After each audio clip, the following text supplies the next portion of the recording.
Magagawa lang po ako ng short video about sa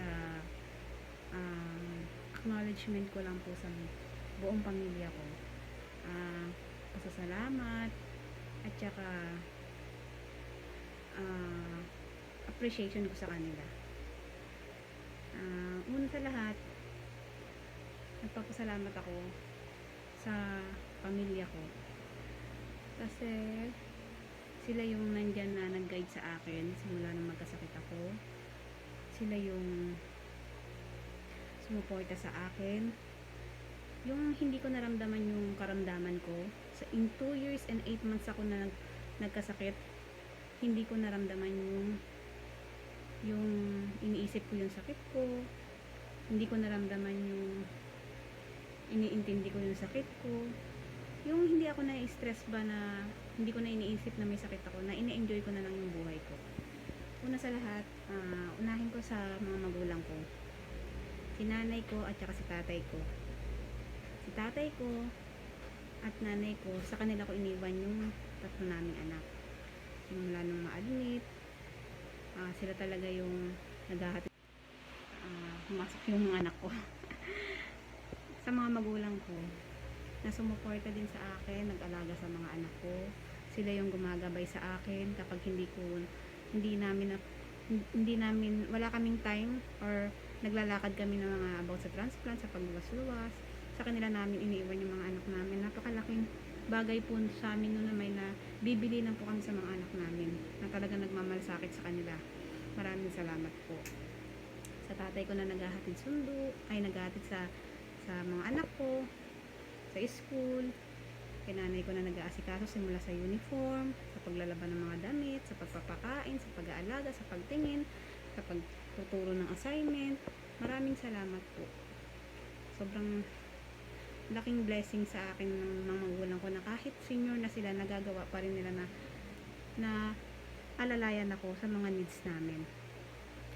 Kay kuya ko, yung dalawang kuya ko, si Kuya Ronald, tsaka si Kuya Jason. Si Kuya Ronald po, sa kanya naman ako, naaasahan ko si Kuya Ronald ko sa pag magpapa-print, pag may contact ako kay donor ko, kuya, kailangan ko ng ganito, kaya ng ganyan, ihahatid niya sa bahay na nakakopy na.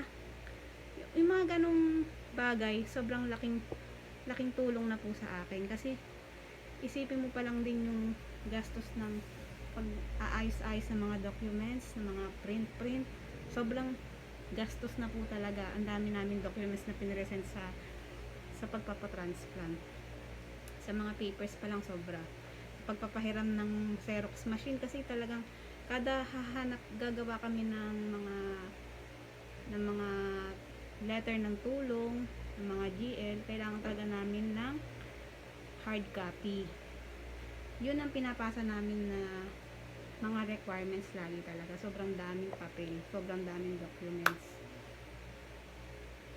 Kay Jason, na pag kailangan namin ng driver, natatawagan namin, nagpo-post ng prayer, nag-share ng mga pag kailangan namin ng tulong, naasahan namin yung dalawa kong kuya. Si Melanie, na kahit hindi ako magsabi, teke, papadala ko ng pang lunch nyo, kahit pang lunch nyo, kailangan nyo ng ganito, magbibigay ako. Kahit hindi ako magsabi sa kanya, talagang siya na ang kusang nagbibigay sa akin. Tapos kapag yung nasa hospital kami, yan, kailangan namin ng ganito, ganyan, isang chat lang sa kanya, yan, silang dalawa ng BF niya, yan, nakaano agad sila, dalawa agad, nakaalalay agad sila. Sobrang maraming salamat pati din sa mga kailangan na pinansyal, nagbibigay din sa ang kapatid kong bunso.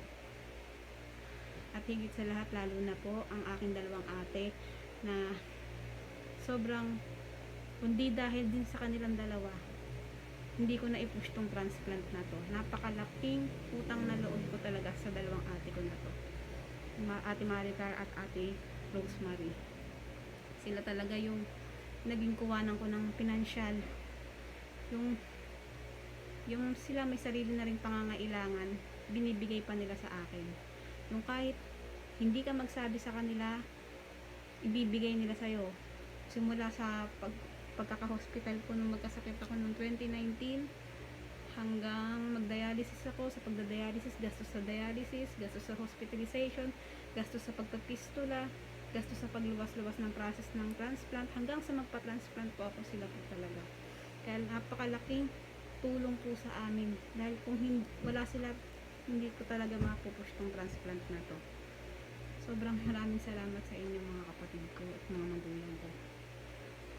Yung sobrang blessed ko sa mga taong nakapaligid sa akin. Samahan mo pa ng pagkakaroon ka ng asawang sobrang blessed ko din na magkaroon ng asawang nag-push para mapatransplant ako. Siya yung sobrang habang tiyaga, habang pasensya.